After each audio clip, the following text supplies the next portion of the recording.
Doesn't matter what I do now, doesn't matter what I say.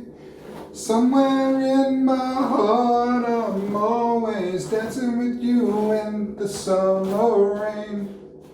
Why, hello there, kids.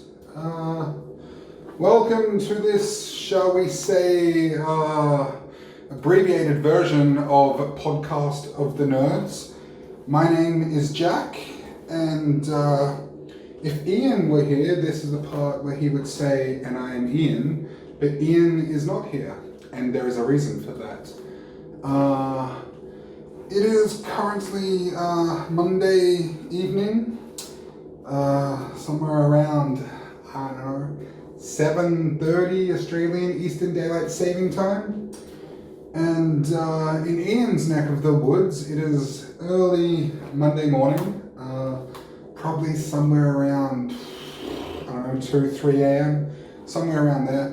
But yes, I mentioned this is a abbreviated version of the podcast, and that is because, well, Ian and I had planned to film tomorrow, but I had an appointment of sorts pop up out of nowhere, and it's not really something I can reschedule or get out of. So yeah, we're just doing, shall we say, a shortened version, and just we're just gonna try some stuff and see what happens, and yeah. But yeah, so I am currently coming to you live from my bathroom. Actually, I guess this isn't live, and this is not my bathroom. Actually, yes, it is. It is. You don't know that. I mean, for all you know, it could be a broom closet. Yes, a broom closet with mirrors and lights and stuff. No, this is my bathroom, and I just had a shower. And yeah, I just thought while I'm doing my little nightly routine here, we could have a little chat. So yeah, I think I mentioned, yeah, Ian and I had planned to film tomorrow, but basically, as I said, I've got an appointment of sorts, and for the rest of the week, both Ian and I are a bit busy and have plans. So we're just going to do a little shortened version this week. But don't worry, next week we shall be back to our regularly scheduled podcast. Anyway, so what have I been up to? What can I tell you guys? So, I kind of fell off the bandwagon a little with my X-Files watch through. I don't know, I'm struggling with it, so I don't want to say that I've abandoned it, but I haven't really watched anything since, well, anything X-Files related since we last spoke about it. Instead, I started watching the Umbrella Academy, which I'm really enjoying. It's based on a comic, I believe, written by Gerard Way, the lead singer of My Chemical Romance, and somebody else that I cannot remember the name of. And it's kind of superhero-y and whatnot. I'm sure most of you watching either have seen it or heard of it, but it's a lot of fun. It's got Ellen Page in it, who I really like. I think she is a great actress, and who else? What's his name? Robert Sheehan, who some people might recognize from The Misfits. I love him. He's just incredible. His character in The Misfits was a lot of fun. And actually, once, tiny Misfits spoiler, but he leaves the show at some point, and the show is just not as good after that. I actually didn't finish it because I found it kind of dull after he left. But he plays this very fun eccentric character Klaus, and he's definitely my favorite. But he's kind of, how would you explain Klaus? Klaus is kind of like Russell Brand, but Russell Brand from 10 years ago. So not like sober, hippie, yoga-loving Russell Brand. He's more like the flamboyant, extravagant, giant hair, eyeliner, drug-addled Russell Brand from 10 years ago. But yeah, he's just a lot of fun. And I think it's got a guy from Game of Thrones. I think I've seen him in Game of Thrones. I could be wrong. But anyway, yeah, that's a lot of fun. What else have I been up to? What else can I talk to you guys about? So, I've also, so after last week's episode, somebody from the community got in touch with us. I shouldn't mention their name because I don't know if they would be okay with that, but they reached out to us and offered their services in terms of helping us design some merch. So yes, we have officially started the process of making some merch. We received some rough draft sort of first sketches today, and they already look really, really good, and I'm really excited. We don't really have any TA there. Guess that'll be done when they're done, but I am so freaking excited. We've also continued with our Fleabag watch, and I don't know what else to say about it other than what I've already said.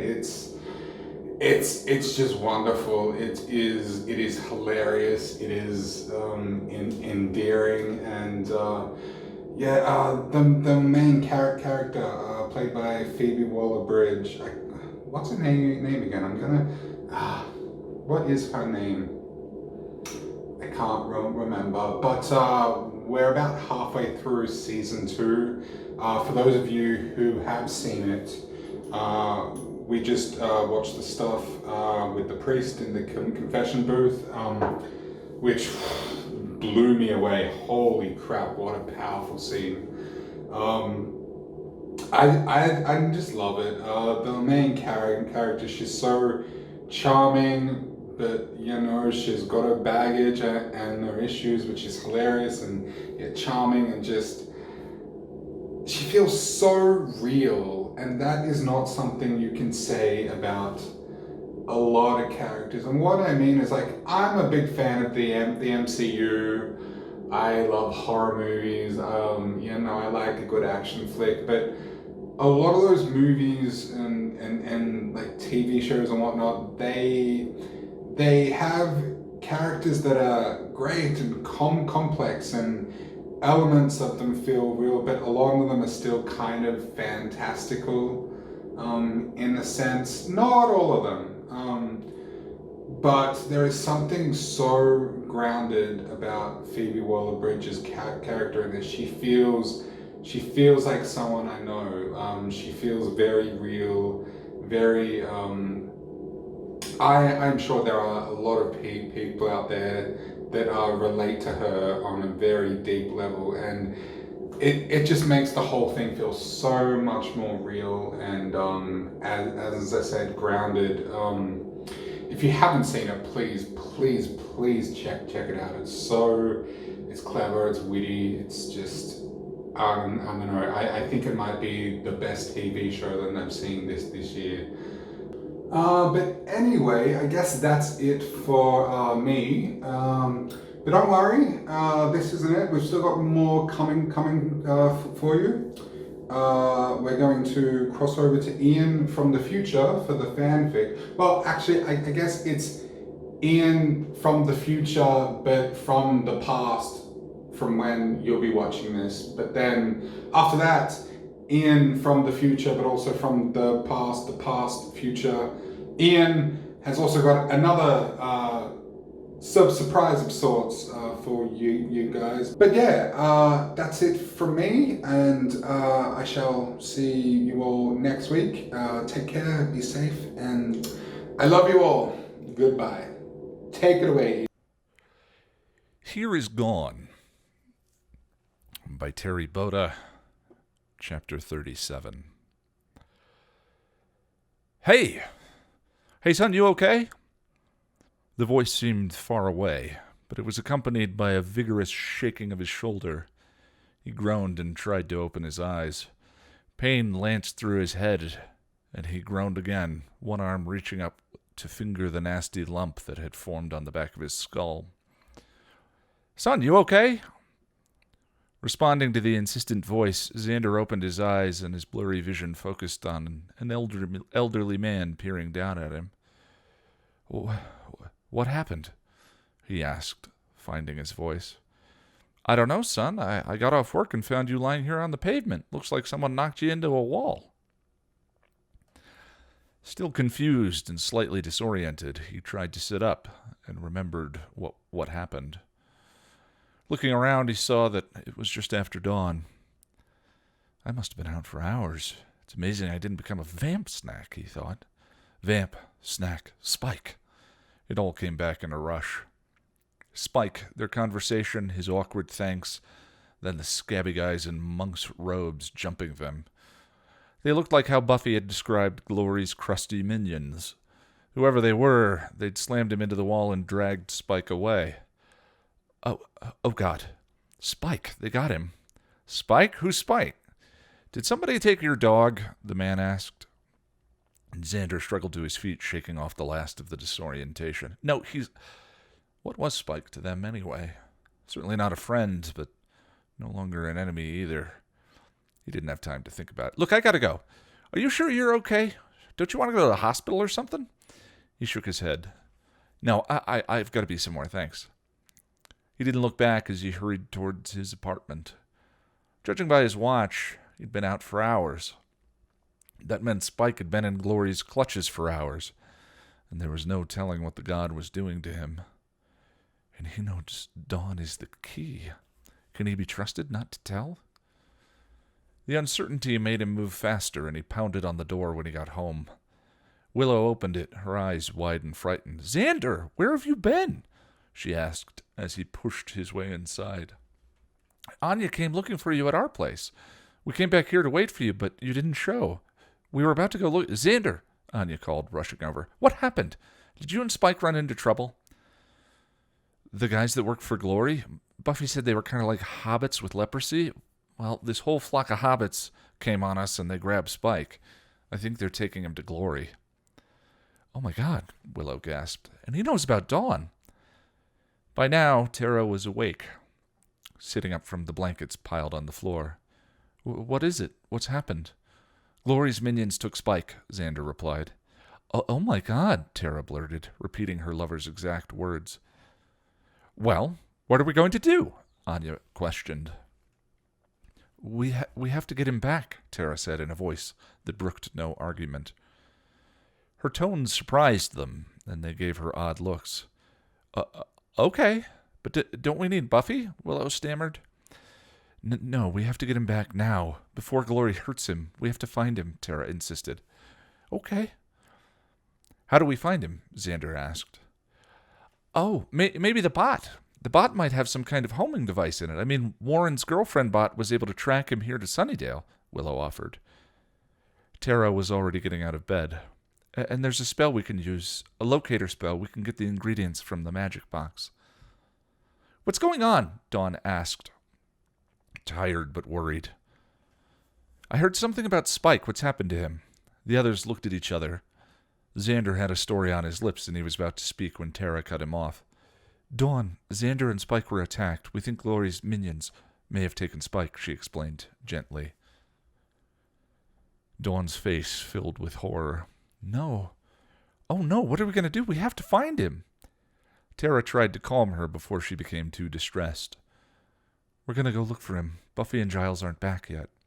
Willow is hoping that the robot Buffy has a homing device in it that is programmed to find Spike. If not, there's a locator spell we can cast. We're going to the magic box to get the robot and the ingredients for the spell. I want to help, Dawn insisted. Dawn, it's too dangerous, Willow tried. If you try and leave me here, I'll just follow. You have to chain me up or something to keep me here. We could lock her in the closet, Anya offered. I know how to pick locks, Dawn countered, then added that when they looked at her with shocked faces, Spike taught me how. He said it could come in handy if any nasties ever caught me and locked me up somewhere.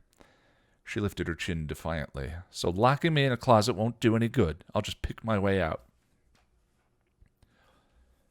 Shaking their heads and deciding that a conversation with Spike on what was and wasn't appropriate to teach a 14-year-old girl could come after they rescued the vampire, they headed out.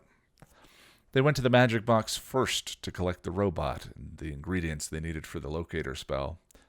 The bot activated with a quiet click and the eyes opened. Hello, your name is Willow. You're my friend, the robot said cheerfully.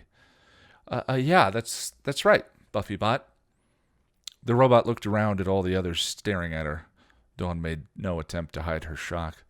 Oh my God, I mean, you guys told me it looked just like Buffy, but... Dawn! The robot greeted happily, coming forward to give the teen a hug. Dawn wasn't able to back away fast enough. You're my sister. Yeah, right, Dawn replied, hurt. Buffybot, we kind of need your help, Willow said, getting the robot's attention. The robot paused to look at all the people in the room. Why is everybody staring at me? Willow cleared her throat, making the robot look at her. Where is Spike? Where is Spike? The robot asked with complete innocence. That's why we need your help. Spike is missing, and we need to find him. Do you know where we can find him? The Buffybot blinked several times and looked at each of the individuals in the room in turn, then looked back at Willow, blinked, and said no. Well, we were thinking that maybe Warren had put some kind of homing device in you that would help you find Spike, Willow tried. No, and I don't think I'm a robot, she replied in the same cheerful voice. Yeah, right. I'll get the locator spell and look up the ingredients, Tara said, eyeing the robot and stepping out of the room. I'll help you, Dawn offered, looking for any reason to get out of the training room. Together, Tara and Dawn amassed the supplies needed in order to cast the spell. Now, all we need is something that belonged to Spike so we can specify him as the person we want to find, Tara said, when they were finished gathering the ingredients. Oh, Spike has some clothes at our house, in the basement when he... You know, Dawn said. That will do, and we should get weapons from Buffy's house anyway, Willow agreed. Let's go, Tara ordered, shocking them again by her forthright words and atypical assertiveness. They followed her out of the magic box, robot in tow. Once at Buffy's house, Dawn went into the basement to get an article of clothing that Spike had left behind from his convalescence while Tara set up the spell in the living room. Whoa, group playtime, Buffy said, coming into the living room. Buffy, you're back early. Yeah, Buffy sighed. Death is my gift. Yeah. Huh? Willow asked. Buffy shook off the memory and looked around at the others in the room. What's going on? Hey, you look just like me, the Buffybot chirped. Buffy stared at the robot, her eyes wide. Oh my God. No, it's not what you think, Xander hastened. Buffy, I'm going to head off to the... Oh, good Lord, Giles said, coming into the house, but he stopped short when he saw the robot. You're Mr. Giles. You're from England, the bot beamed. Oh, dear. I see that Warren finished it in our absence. Buffy rounded on her watcher. You knew about this? Giles looked away nervously. Well, yes, Spike and I discussed it. Spike? Whoa. Wait, Buffy, calm down, Xander tried. Calm down? Calm down? There's a sex bot with my name on it standing in my living room, and you want me to calm down? She's not a sex bot, Willow interrupted. Well, not a sex bot anymore. We've changed her programming. Buffy scowled. Oh, that makes me feel so much better. Where is he? Buffy, please, let us explain, Willow begged. Buffy frowned but nodded. After you and Giles left for your trip, Spike came to the magic box with the robot. He said that he and Giles decided to have Warren make you a bot that looked like you for the rest of us to use as a decoy against Glory. But Spike couldn't tell Warren what we really needed the robot for, so he had him make another girlfriend bot. Then when it was done, Spike brought it to us so we could reprogram it. Buffy, it's really strong, and it fights really well. We took it on patrol last night, and it killed 8 vampires all by itself. 8? Buffy repeated. Okay, I found these, Dawn said, coming into the room. She was carrying a black t-shirt and a pair of black socks. Dawn, why are you carrying Spike's clothes? Buffy demanded. The teen blinked at her sister. Buffy, you're back. She rushed over and hugged her. Oh, I'm so glad you're back. We need your help. Buffy hugged her sister, then pulled her away. Okay, I go away in a vision quest where I meet the cave slayer, complete with dreadlocks and mud, and when I come back I find all the friends in my house, a robot that looks like me standing in my living room, and my sister taking a vampire's clothes out of the basement. What gives? We need the clothes for a locator spell, Tara said, taking the clothing from Dawn and bringing it to where she had set up the spell. Locator spell? Buffy repeated, taking in the setup. Buffy, last night Glory's minions jumped me and Spike. They knocked me out and took Spike, Xander admitted. Glory has Spike? Buffy gasped.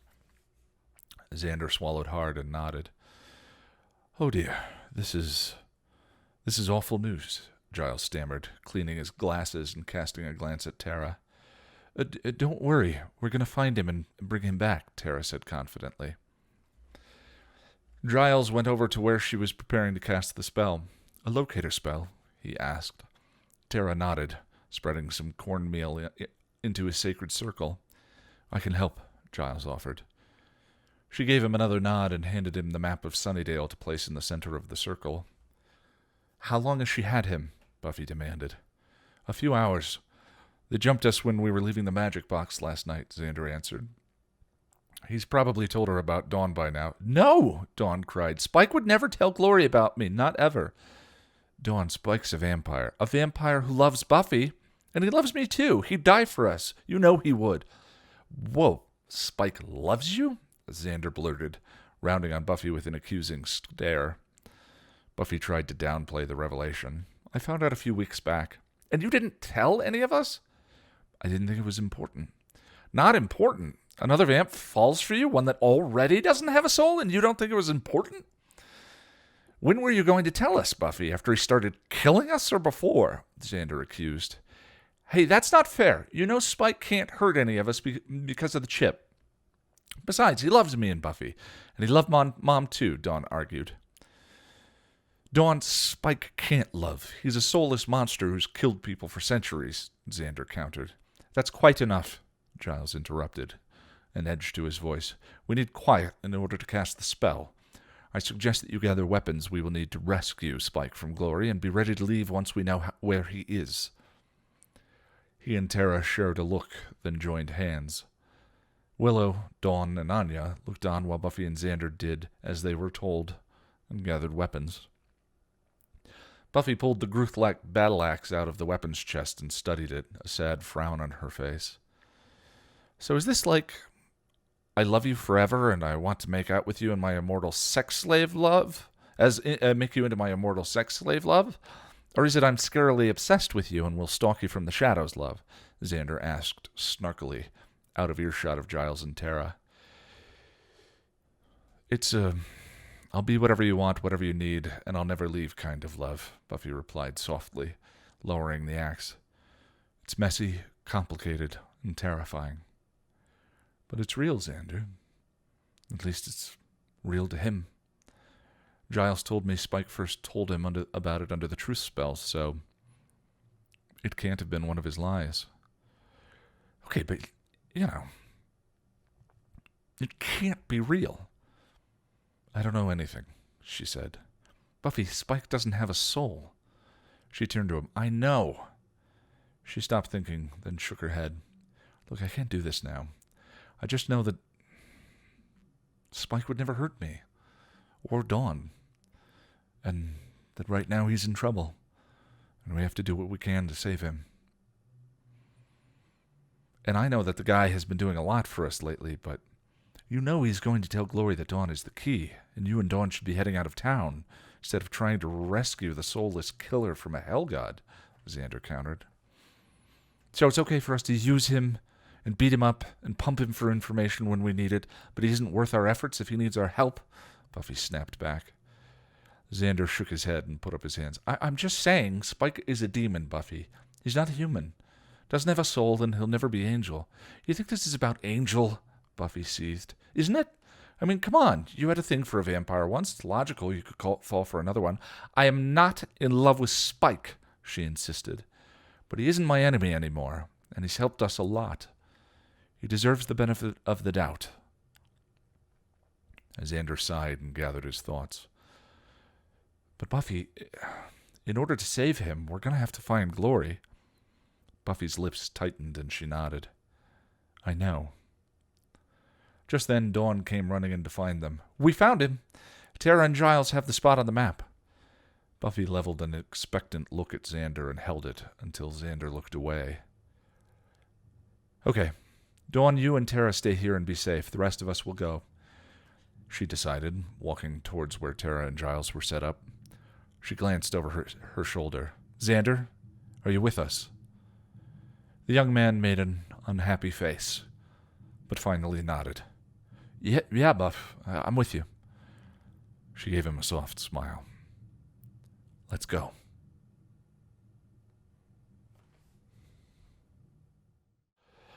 Hello, everyone. As you know, Jack couldn't be here today, and in lieu of that, I thought I would keep things shorter. Rather than doing a normal show, productivity and resolutions and reviews and what I've been watching, I thought I would share with you a simple kind of meditative exercise I went through in a journal a couple of days ago. If that doesn't sound like your thing, I understand. No worries. Jack and I will be back at our usual hijinks next week sometime. But I was going through something of a dreary few days. The weather has gotten colder. It's been gray outside, that color of old sheets. That kind of light is like an infection.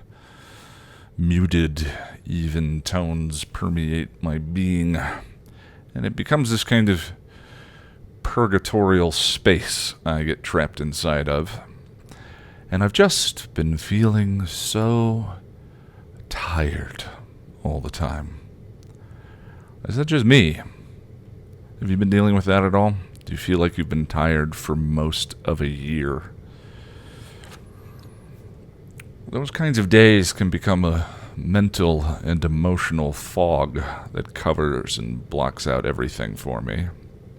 A dreary, cold rain, muting passion and desire.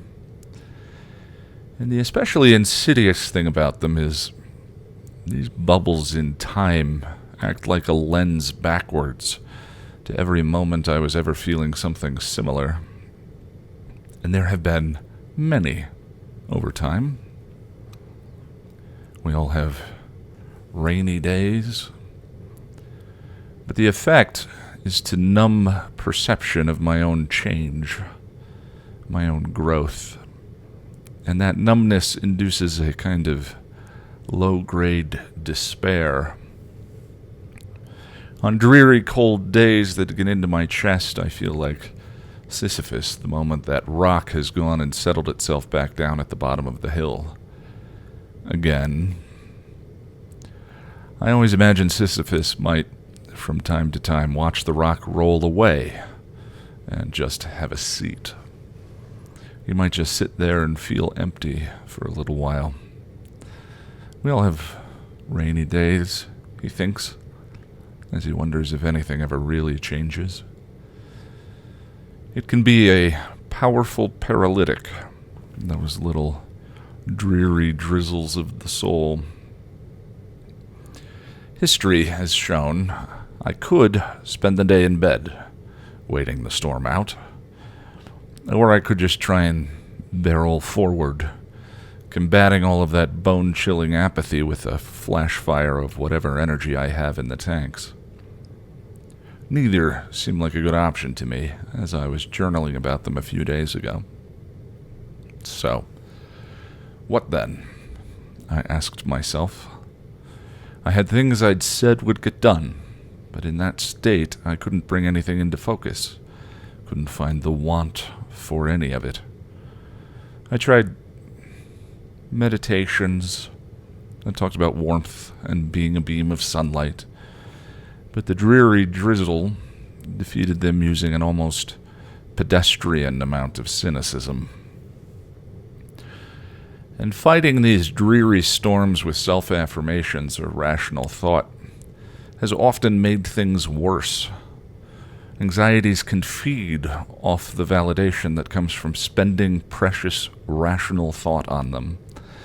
And sometimes those little anxious storms were stirred into a fury that would tear up the ground and find old bones, relationships lost, career opportunities missed, mistakes made.